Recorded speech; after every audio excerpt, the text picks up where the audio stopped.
Hello नमस्कार सर्वांना. श्री स्वामी समर्थ मैत्रिणींनो.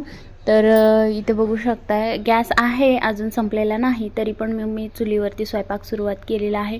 आता प्रत्येकाला वाटेल की ताई तुम्ही सिटीमध्ये राहते. हो, मी सिटीमध्येच राहते, लातूरमध्ये प्रॉपर सिटीमध्ये राहते. तरीही चूल पेटवली आहे, कारण दोन्ही गोष्टी लक्षात घेता. कारण आता तुम्हाला तर सगळ्यांना माहिती आहे, टी व्हीवर बघत असाल की तिसरं महायुद्ध सुरुवात झालेली आहे आणि सगळीकडेही गॅसचा तुटवडा झालेला आहे. त्यामुळे मग मी गॅसवर आता चुलीवरती स्वयंपाक सुरुवात केलेला आहे. एक तर गोष्ट आपल्याला पचनासाठी पण चुलीवरचा स्वयंपाक चांगला असतो, परंतु आपण नाविलाज असतो आपण गॅसवरती करतो.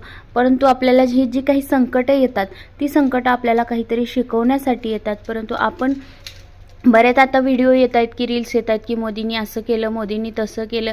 परंतु मला काय म्हणायचं आहे, दुसऱ्याला दोष देण्यापेक्षा आहे ह्या परिस्थितीवरती मात करायला आपल्याला शिकायला हवं. आणि असंही आपण भारतीय लोक आहे ह्या परिस्थितीवर मात करतच असतो. तर बघा, हे जे काही संकट येतं ते आपल्याला शिकवण्यासाठी येतं. जुनं ते सोनं असतं म्हणतात. तर ते त्यासाठीच कोरोना आला. आता आणखीन एक महामारी येणार आहे असं म्हणतायत. त्यामुळं आधीच आपल्याला तयारी करावी लागणार आहे. आणि चुलीवरती स्वयंपाक करणं हे काही कमीपणा नाही. तर बघा, मी सुरुवात केलेली आहे. तुम्हाला आजचा मिनी ब्लॉग कसा वाटला हे कमेंटमध्ये सांगायला नक्कीच विसरू नका. चला तर मग भेटूया पुढच्या व्हिडिओमध्ये. धन्यवाद.